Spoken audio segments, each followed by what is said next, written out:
ఇక వీళ్ళు మాట్లాడుతున్నది పీపీఏ. పీపీఏ. వాస్తవానికి విద్యుత్ ఒప్పందాలు ఏ ఒప్పందాలైనా ఒక ప్రభుత్వానికి ఇంకో ప్రభుత్వ సంస్థకి జరిగేటప్పుడు హ్మ్. దానికి టెండర్లు పిలిచి అక్కర్లేదు. ఎక్కడనైనా ఇప్పుడు ఎన్టీపీసీ ఉంది. హ్మ్. కేంద్ర ప్రభుత్వ రంగ సంస్థ. హ్మ్. National power thermal corporation. హ్మ్.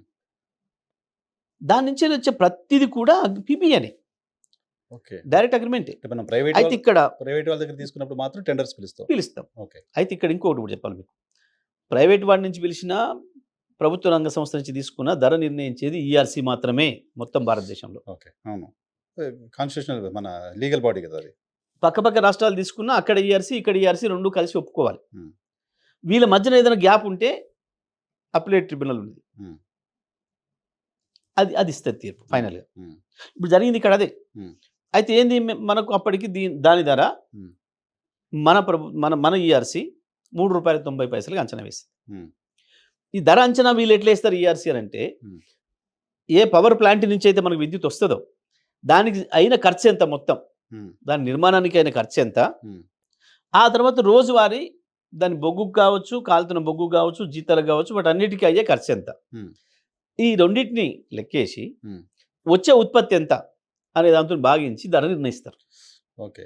ఇది ఇది దేశవ్యాప్తంగా ఉన్న విషయమే ఎక్కడైనా సరే. హ్మ్. గిదే ఇంతకుమించి వేరే ఎవరికీ ఏం లేవు. హ్మ్. హ్మ్. దాని ప్రకారం వాళ్ళు సమర్పించిన ఖర్చు ఏదైతే ఉందో దాన్ని బట్టి వీళ్ళు ఒక రూ. 3.90 పడే అవకాశం ఉంది అని వీళ్ళు నిర్ణయించారు. మన ఈఆర్‌సీ. మన ఈఆర్‌సీ. హ్మ్. వాళ్ళు ఈఆర్‌సీ రూ. 4.10 ఎంతో ఏదో అయితదని వాళ్ళు అన్నారు. హ్మ్.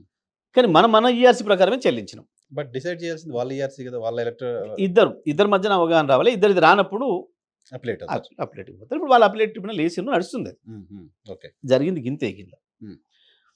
దీని తర్వాత మనం ఇంకొక 1000 కూడా బుక్ చేసుకున్నాం. హ్మ్. వీళ్ళే ఒకవేళ మాకు అవకాశం ఉంటే ఇంకెక్కువ కూడా ఇస్తామని చెప్పారు. దాని ప్రకారం అది కూడా చేసినాం. ఎందుకు చేసినామంటే అప్పటికి మనం కొంటున్న విద్యుత్తు ఎన్‌టీపీసీ బాగా పోవాలి ప్రజలు. ఎన్‌టీపీసీ ద్వారా మనం హర్యానా జెజ్జర్ అనే ప్లాంటు హర్యానాలో ఉంది. అక్కడి నుంచెళ్ళి కొంటున్నాం రూ. 17 యూనిట్ చొప్పున. ఓహ్! హుహు. రూ. 17 యూనిట్ చొప్పున. కూడంకలం తమిళనాడు నైవేలి లిగ్నైట్ కార్పొరేషన్ నుంచి రూ. 11 చొప్పున.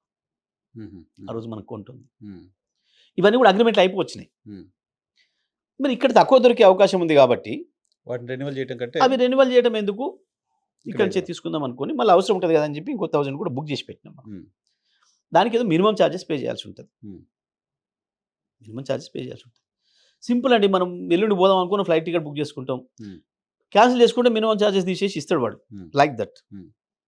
అప్పటికప్పుడే నిమిషంలో పోవాలంటే దొరుకుతది, దొరకదు, ఇబ్బందులుంటాయి. హ్మ్. చిన్న విషయం. హ్మ్. కానీ అది అంత పెద్ద విషయం. హ్మ్. అంత రెండో పెద్ద విషయం అది. రెం ఆ! అయిపోయింది.